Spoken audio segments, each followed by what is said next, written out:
Assalamualaikum warahmatullahi wabarakatuh. Om Swastiastu, salam, nama budaya, dan salam kebajikan. Sebelum memulai perkuliahan atau presentasi hari ini, marilah kita berdoa menurut agama dan kepercayaan masing-masing. Berdoa dipersilahkan.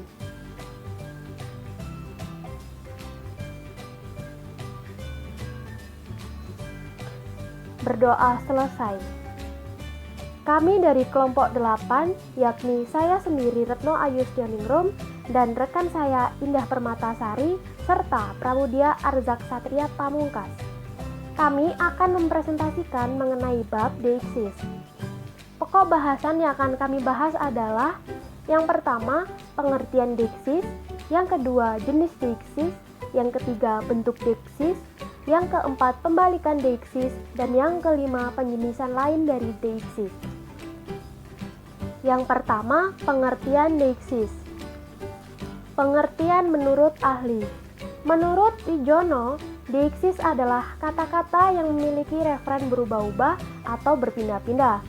Lalu menurut Bambang Yudi Cahyono, deiksis adalah suatu cara untuk mengacu ke hakikat tertentu dengan menggunakan bahasa yang hanya dapat ditafsirkan menurut makna yang diacu oleh penutur dan dipengaruhi situasi pembicaraan.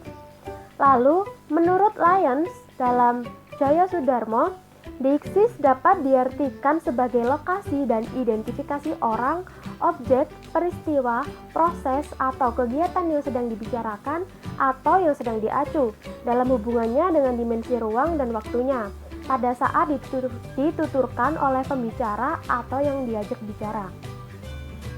Lalu, pengertian secara umum. Deiksis adalah informasi kontekstual secara leksikal maupun gramatikal yang menunjuk pada hal tertentu, baik benda, tempat, ataupun waktu. Nah, deiksis didefinisikan sebagai ungkapan yang terikat dengan konteksnya. Deiksis merupakan suatu gejala semantis yang terdapat pada kata atau konstruksi yang acuannya dapat ditafsirkan sesuai dengan situasi pembicaraan dan menunjuk pada sesuatu. Rujukan atau penunjukan dapat ditujukan pada bentuk atau konstituen sebelumnya yang disebut dengan anafora. Perujukan dapat pula ditujukan pada bentuk yang akan disebut kemudian yang disebut pula dengan katafora. Lalu jenis-jenis deiksis. Yang pertama, deiksis persona. Cara yang lazim untuk mengkodekan deiksis persona adalah dengan memakai pronomina atau kata ganti orang. Contoh kalimatnya, aku mencintai kamu.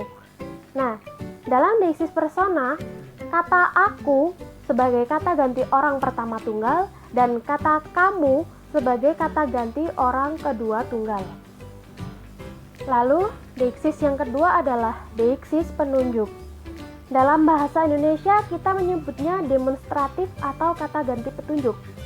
Kata ganti ini merupakan digunakan untuk menunjuk sesuatu yang dekat dengan penutur, dan itu digunakan untuk menunjuk sesuatu yang jauh dari penutur. Sesuatu itu bukan hanya benda atau barang, melainkan juga keadaan, peristiwa, bahkan waktu. Contoh kalimatnya, saat ini saya belum bisa berbicara. Dalam kalimat tersebut, kata ini menunjuk pada waktu yang sedang berlangsung sekarang. Lalu, deiksis yang ketiga adalah deiksis tempat. Deiksis tempat adalah pemberian bentuk kepada lokasi, ruang, atau tempat dipandang dari lokasi pemeran dalam peristiwa tutur. Contoh kalimatnya, stasiun itu 200 meter dari sini. Nah, secara deiksis, kalimat tersebut dapat dispesifikkan relatif kepada lokasi partisipan pada saat berbicara. Lalu yang keempat adalah deiksis waktu.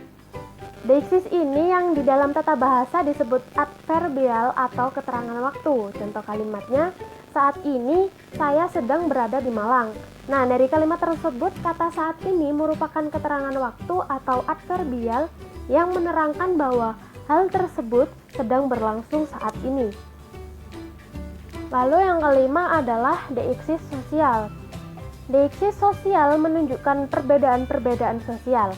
Perbedaan ini disebabkan oleh faktor-faktor sosial seperti jenis kelamin, usia, kedudukan di dalam masyarakat, pendidikan, pekerjaan, dan lain sebagainya. Contoh kalimatnya, dalam bahasa saya mengambil contoh dalam bahasa Jawa, yakni pembicaraan antara atasan dan bawahan. Seperti contohnya, majikan, inem, pembantu, dalem doro. Nah, dalam dialog tersebut terlihat perbedaan sosial antara atasan dan bawahan. Deiksis ini dalam bahasa Jawa juga disebut sebagai unggah-ungguh boso. Lalu, deiksis yang terakhir adalah deiksis wacana. Deiksis ini mengacu kepada bagian-bagian tertentu dalam wacana yang telah diperankan sebelumnya atau yang sedang dikembangkan atau yang akan terjadi. Contoh kalimatnya, hal itu sudah dikemukakan pada akhir bab. Perhatikan awal paragraf ketiga. Nah, dua contoh tersebut menunjukkan bahwa deiksis wacana mengacu kepada bagian wacana yang sudah disebut atau yang sudah ada. Sedangkan pada contoh tersebut, wacana mengadu kepada bagian wacana yang ada di belakangnya. Sekian dari saya, yang selanjutnya akan dilanjutkan oleh rekan saya, Indah Permatasari. Materi selanjutnya adalah bentuk-bentuk dari deiksis. Ada 3 bentuk, diantaranya deiksis morfem terikat, kata, dan frase, lalu deiksis luar tuturan, dan deiksis dalam tuturan. Yang pertama adalah deiksis yang berbentuk morfem terikat, yakni berupa awalan dan akhiran. Contohnya adalah akhiranku, mu, dan nya, seperti dalam kata milikku, memandangmu, dan di depannya. Selanjutnya adalah deiksis kata, yakni deiksis yang hanya terdiri dari satu kata. Contohnya ini, sana, aku, begitu, iya, sekarang, kelak, tuan, hamba, dan sebagainya. Lalu ada deiksis frase, yakni deiksis yang terdiri dari dua kata atau lebih. Contohnya pada frase di sini, esok pagi, tuan hamba, paduka tuan, pada waktu itu, dikelak kemudian hari, dan lain-lain. Yang kedua adalah deiksis luar tuturan, yakni deiksis yang acuannya di luar teks verbal, di luar apa yang sedang diujarkan oleh penutur, dan berada pada konteks situasi.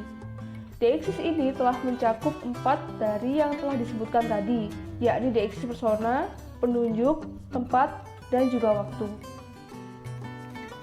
Langsung saja kita menuju pada contoh-contoh kalimatnya. Kalimat yang pertama adalah Pak Gusti itu orang baik, istrinya juga. Dan yang kedua adalah dia dan istrinya adalah orang yang baik semua. Nah, pada kedua kalimat ini, kata dia dan istrinya mengacu pada hal lain yang sedang dibahas dari sebuah ujaran, yakni mengacu pada dia dan istri dari Pak Gusti. Kalimat ketiga adalah sekarang Senin, jadi lusa adalah hari Rabu, sehingga mengacu pada hari lusa, yakni hari Rabu, bukan hari saat ini. Sehingga dapat disimpulkan bahwa deiksis luar tuturan mengacu pada hal lain di luar dari konteks yang sedang diujarkan. Bentuk deiksis yang terakhir adalah deiksis dalam tuturan, yakni Kaswanti Purwo mengatakan bahwa deiksis dalam tuturan dibagi menjadi 2, yakni anafora dan katafora. Jadi, deiksis ini serupa dengan deiksis wacana. Deiksis anafora mengacu kepada sesuatu yang disebut dalam teks dan mengacu ke sebelah kiri atau ke bagian atas. Sebaliknya, deiksis ini katafora mengacu ke acuan ke sebelah kanan atau di bawahnya. Agar lebih memahami pengertian tadi, maka akan saya paparkan contoh-contoh kalimatnya. Yang pertama adalah masalah ini dianggap selesai, begitu putusannya. Dan yang kedua, begini saja, ambil depositomu dan bayar utangmu. Pada kata begini dan begitu, Ini bukan merupakan satu kata yang mewakili benda atau peristiwa, melainkan kepada seluruh ujaran sebelum atau sesudahnya. Deiksis ini biasa disebut dengan deiksis petunjuk. Dengan adanya begitu dan begini dalam kalimat ini, maka kita tidak memerlukan lagi penjelasan lain dan mengacu pada hal yang sedang kita ujarkan.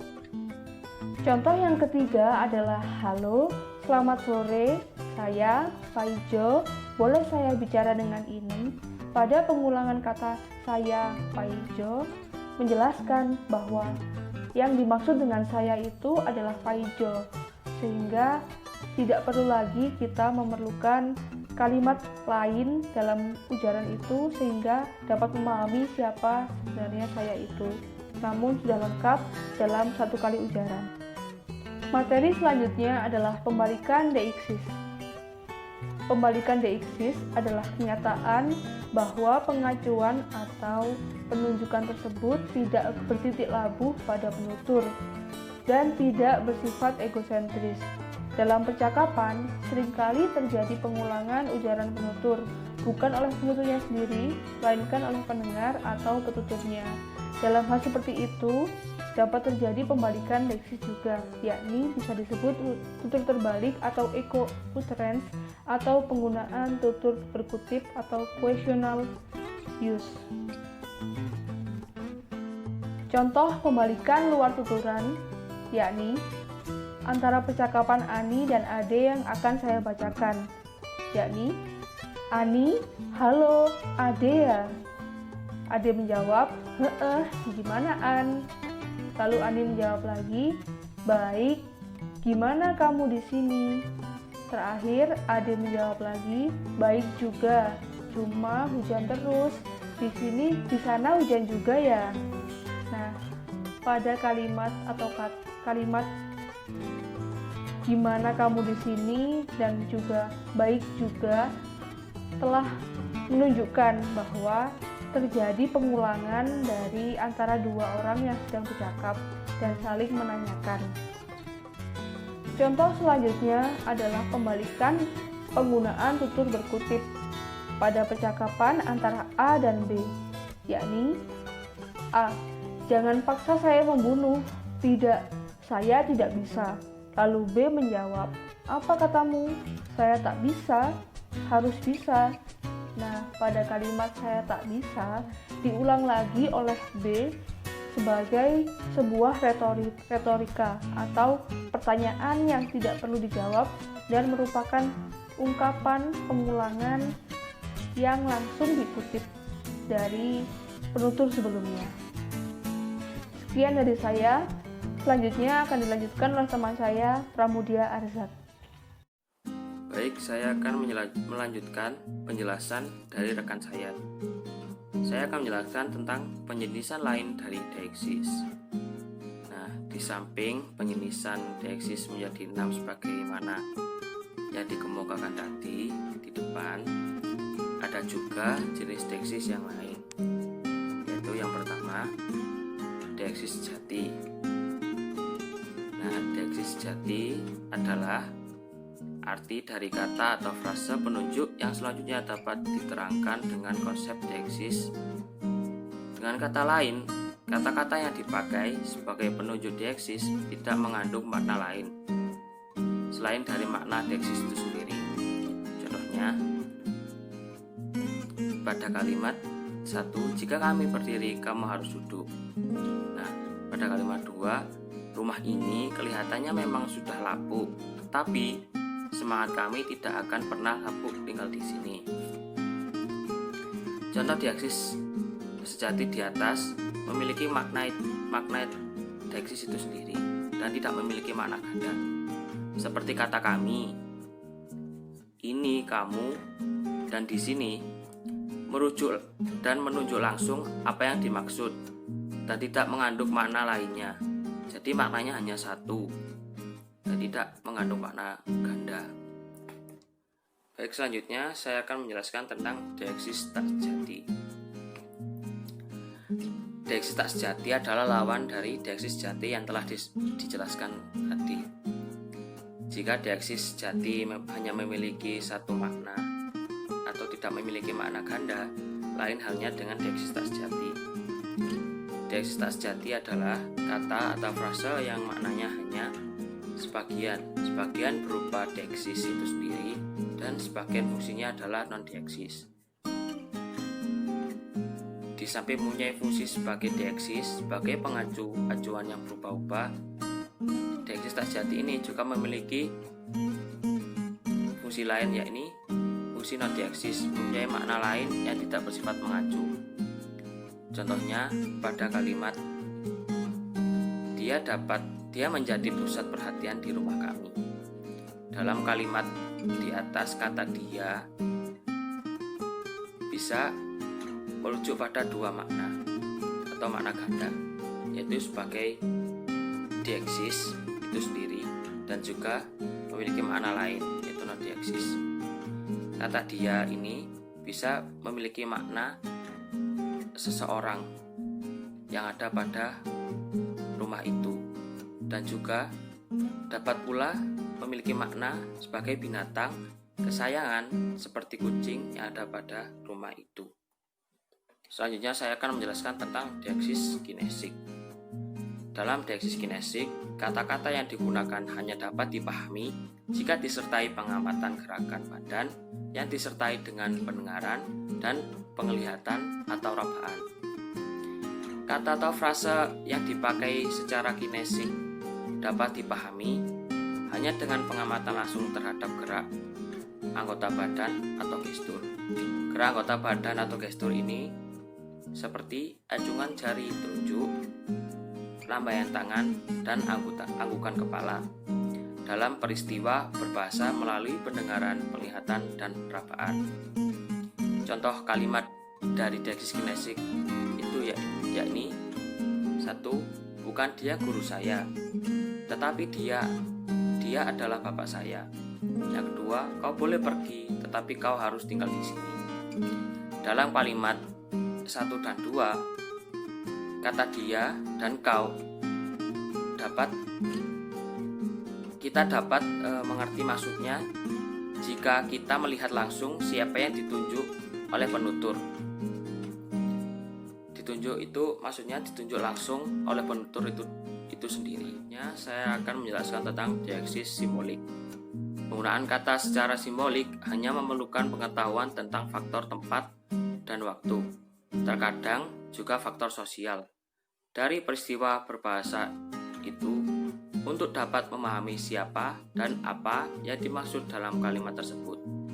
Contoh kalimat dari deeksis simbolik ini, yang pertama, saya tidak dapat pulang tahun ini. Yang kedua, kota ini amat ramai. Kata tahun tidak dapat dipahami hanya dengan pendengaran dan penglihatan atau perabaan saja, tetapi diperlukan pemahaman waktu ketika terjadi peristiwa berbahasa itu tersebut. Selain itu, kita memang bisa mengetahui apa yang diacu pada kata kota ini jika kita berada di kota tersebut ketika ucapan itu terucapkan. Berikut ini adalah daftar rujukan yang digunakan oleh kelompok kami. Dapat disimpulkan bahwa deeksis adalah informasi konseptual secara leksikal dan gramatikal yang menunjuk pada hal tertentu, baik benda, tempat, dan tulisan. Deeksis memiliki 6 jenis, yaitu deeksis persona, deeksis penunjuk, deeksis tempat, deeksis waktu, deeksis wacana, dan deeksis sosial. Deeksis juga dapat digolongkan menjadi 3, yaitu deeksis morfem, deeksis kata, dan deeksis frasa. Deeksis juga memiliki unsur pembalik yang telah dijelaskan dan disampaikan pada poin sebelumnya. Menurut Nababan, deeksis memiliki 4 penjelasan lainnya, yakni yang pertama deeksis sejati, yang kedua deeksis tak sejati, yang ketiga deeksis kinesik, dan yang keempat deeksis simbolik. Terima kasih teman-teman. Demikianlah video presentasi dari kelompok kami. Kurang lebihnya mohon maaf. Wassalamualaikum warahmatullahi wabarakatuh.